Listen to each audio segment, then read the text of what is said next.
Rishabh Pant was hit, not once or twice, but like 10, 11, 12 times. He was hit in the hip, in both hips, the inner thigh, the inner middle thigh, on the arm, on the helmet, on the shoulder, kind of everywhere. He was absolutely and utterly under attack.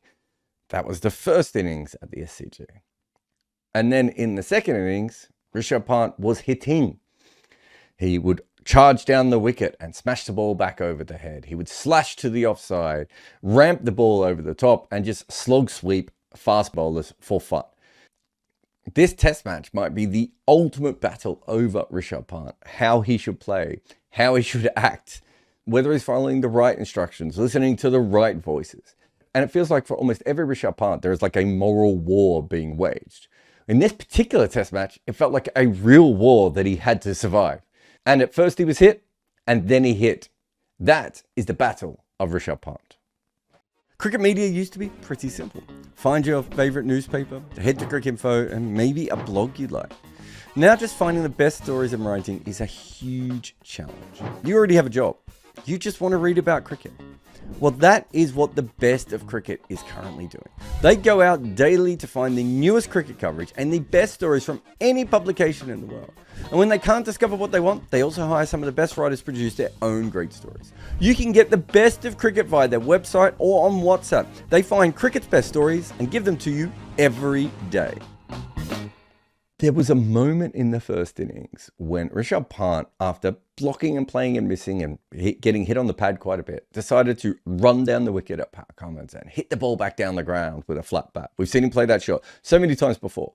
But when he came down, he hit the ball straight into the pitch and had no idea where it was going. And suddenly he had to dart back into his crease to make sure that it wasn't going to spin back onto his stumps. And metaphorically, he did a very similar thing. After that attacking shot, he played one or two others, but realistically, he retreated back into his own batting style and decided to be a defensive.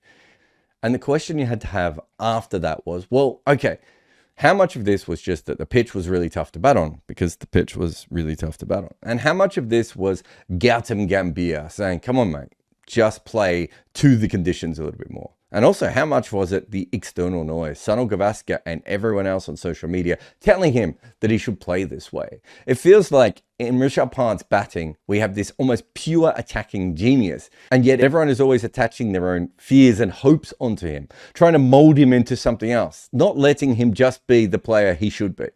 I mean, the most likely explanation was that there was no other way to play on the first day. The wicket had a sideways movement, it was up and down, and the ball wasn't coming on. And so Rishabh Pant just went, I've tried to smash the ball, it hasn't worked. I tried to hit the ball, and I can barely do that. I'm just going to stay in here for as long as possible.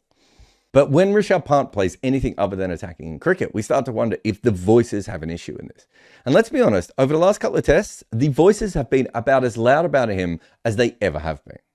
This was a man who was trying to draw a test match and perhaps still thought about winning it as well at the MCG in the second innings. And while trying to do that, he got a half-tracker from Travis Head and hit it to one of the longest boundaries in recorded cricket history and was caught on it. If he was still going for the win in his mind, this was a ball that definitely was there to be hit. Maybe not particularly to that boundary and maybe not in the air. If he was playing to draw, it was one of the odder ways to be dismissed when playing for a draw that you will see. And of course, it came on the back of the first innings, where Australia set up the field with a specific trap in mind. If he's going to slog across the line when coming down the wicket, they had a deep third. And if he was going to try the ramps, there was also an opportunity for that fielder to be involved twice. And yet, while he was batting quite well, towards the end of a Scott Boland spell, he decided to try that shot and hit the ball directly to the trap. That was the shot that upset Sunil Gavaskar so much that he said that Rishabh Pant shouldn't come back to the change room. But we've seen Rishabh Pant play that shot again and again and again. We've seen him take all sorts of risks, sweeping fast bowlers, taking on 3, 4, 5 fielders on the boundary against spinners. Everyone absolutely loves it when it comes off, and the minute it fails, everyone says, whoa, Rishabh Pant shouldn't play like that anymore. And it's not even just Test cricket. Rishabh Pant was perhaps one of the most exciting T20 prospects on the planet. And then Ricky Ponting got his claws into him and tried to rein him back in and make him more of an anchor type player. It's not actually that hard to find anchor-like players in T20 cricket. There's usually one of them around. Do you know what's hard to find? What Rishabh Pant was at the start of his career. And remember, when Rishabh Pant was still like an elfin youngster out in the middle in his third season in the IPL, he averaged over 50 with a strike rate over 170 in a day when people did not do things like that at all. And yet piece by piece was just taken off him until 1 year he averaged 31 with a strike rate of 113. How could you do this to this glorious, beautiful, unconventional flower? And so it's hard not to look at all that and just say, why don't we just let Pant be Pant? We don't really understand how Rishabh Pant thinks. It's clearly different than other batters. So why are we trying to make him play like them? He should play like him. There's no doubt that he has many strengths, but he also has many flaws. There's a reason that his game has developed the way it has, and it has been spectacularly successful. He's averaging over 40 in Test match cricket and has one of the best averages of a wicketkeeper of all time. And he does it in a way that can change a game. Why are we trying to stop Rishabh Pant from being that player and hoping that he's going to become some other perfect ideal? He is so incredibly talented at changing cricket games, often just in a couple of minutes. Isn't that what you should be pushing towards? He's a one-man disruption force. Why are you trying to get him to bat like an anchor? Why are you trying to get him to bat like a normal test player? Let Rishabh Pant be Rishabh Pant. Because he can play innings that other normal cricket players just would not even dare of, not even dream of, right? Even thinking about it would spook some of them, right? The risks, the madness, the manicness of the way he goes about it would completely upset the way other players work. That's because they are wired their way and he is wired his. So when you let him go, he can do things that no one else can do. And today was one of those days. Now, of course, in this particular case, the game was set up for that. But it wasn't set up for someone to score 60 runs at basically a 200 strike rate. No one else has been able to do anything like that on this wicket. When Bo Webster made runs, it was sensible runs waiting for the ball to be in his area.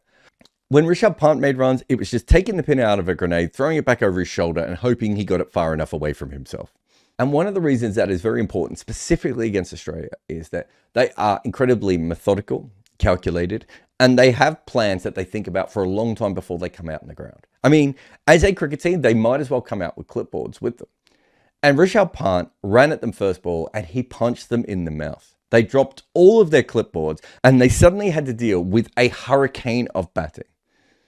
Their field made no sense at times. They were just putting people in random spots hoping he would find one of them. They didn't know who to bowl or where to bowl to him. And to be honest, they pretty much kept him on a leash throughout the majority of this series so far. And suddenly, when Pant was in full beast mode, they just looked at him like he was a completely different species and they had no idea what to do. Because he is a manic pixie dream girl. He's gloriously unpredictable. And even he doesn't always know where he's trying to hit the ball. And this innings may not win the game. But the amount of impact that he had in just 30 odd balls is staggering. Because he completely changed the trajectory of this game. The battle of Rishabh Pant is waged in commentary boxes, comment sections, social media, and obviously in the Indian change room. But the most fun version is when he just goes full chaos agent. He doesn't know what he's doing. We don't know what he's doing. No one in the world knows what Rishabh Pant is doing. And as a bowling side, at that point, the battle of Rishabh Pant is purely about survival. It took God and the demon to build international cricket, but don't tell Johnny Best that. 1882, Australia had played one test in England against the god W.G. Grace, and they sucked. So they were playing him again, and it was a tough wicket. But England was in front, so Australia was desperate for a third innings lead. At number 8 was young all-rounder Sammy Jones. After a routine single, he walks down to do some gardening on the pitch. Grace whips off the bails and appeals. The ball wasn't dead, Jones was run out. The Australians were furious. In fact, some of the English players were also furious. But what Grace said went, and the umpires had already given it. Next in was Fred Spofforth. He was known as the demon fast bowler. He was furious and he let England know exactly what was coming next, which was maiden. There's 12 maidens. I can't count them all. England only needed 85 to win. W.G. Grace made 32. England only 77. That was the test where the Ashes began. Buy my book, Overthrowing Cricket's Empire, on Amazon today.